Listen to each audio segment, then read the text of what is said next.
c'est uniquement au moyen d'un changement radical de conscience, c'est-à-dire en changeant ton concept de toi-même, que tu pourras alors construire de splendides demeures, c'est-à-dire manifester des concepts de plus en plus hauts.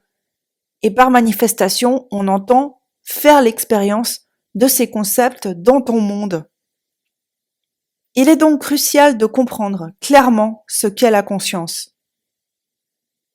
La raison se trouve dans le fait que la conscience est la seule réalité. C'est la première cause et la substance unique du phénomène de la vie. Rien n'existe si ce n'est ce que l'homme conserve par le biais de sa conscience.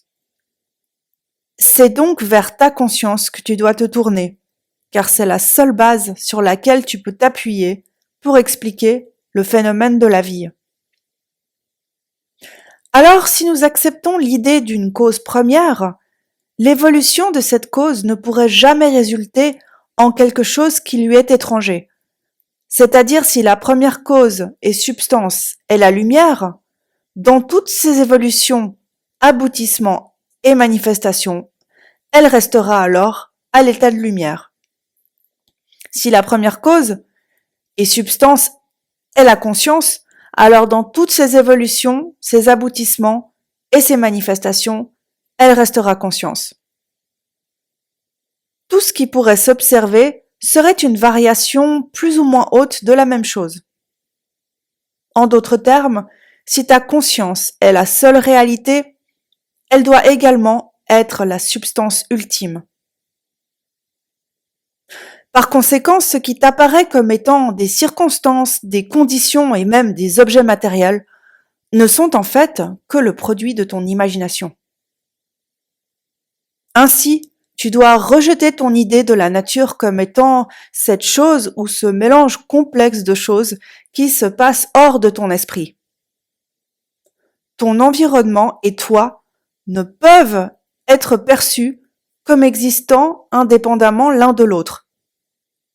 Toi et ton monde ne font qu'un.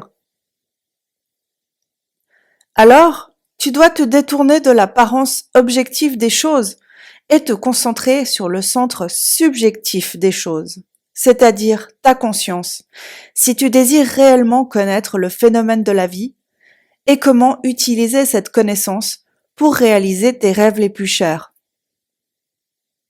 Malgré les contradictions apparentes, les antagonismes et les contrastes de ta vie, il n'y a qu'un seul principe qui opère et c'est ta conscience. La différence n'est pas faite d'une variété de substances, mais d'une variété d'arrangements autour de la même cause et substance, ta conscience. Le monde se meut autour d'un besoin impératif et sans raison apparente. Cela veut dire qu'il n'a pas de raison qui lui est propre, et pourtant le mouvement du monde est motivé par la nécessité de manifester ton concept. Et ton esprit est sans cesse arrangé à l'image de ce que tu crois et que tu acceptes comme étant vrai. L'homme riche, l'homme pauvre, le mendiant ou le voleur n'ont pas un esprit différent l'un de l'autre, mais seulement des arrangements différents du même esprit.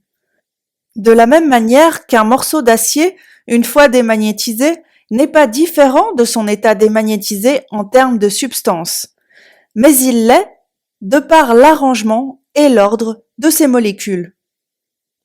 Un électron qui tourne tout seul dans un orbite spécifique représente l'unité de magnétisme. Quand un morceau d'acier est démagnétisé, les électrons ne s'arrêtent pas de tourner. Ainsi, le magnétisme n'a pas cessé d'exister. Un réarrangement des particules s'opère alors qui ne produit pourtant aucun effet perceptible. Quand les particules sont arrangées au hasard, mélangées dans toutes les directions, la substance est dite démagnétisée. Mais une fois les mêmes particules réalignées en rang, tournées vers une seule direction, la substance devient alors un aimant. Le magnétisme n'est pas généré, mais il est seulement démontré. Tout comme la santé, la richesse, l'intelligence ne sont pas créés, mais c'est le réarrangement de ton esprit qui les manifeste, c'est-à-dire ton concept de toi-même. Et ton concept de toi, c'est tout ce que tu autorises dans ta réalité comme étant vrai. Ce que tu autorises ne peut être découvert que par une observation de tes réactions face à la vie, sans critique. Ce sont alors tes réactions qui déterminent où tu te trouves psychologiquement parlant. Où tu résides psychologiquement déterminera alors la façon dont tu vis ici, dans le monde visible en 3D. L'importance de ce qui précède doit être immédiatement apparent dans ta vie de tous les jours. La nature fondamentale de la toute première cause est la conscience. Et ainsi, la substance ultime de toutes les choses est également la conscience.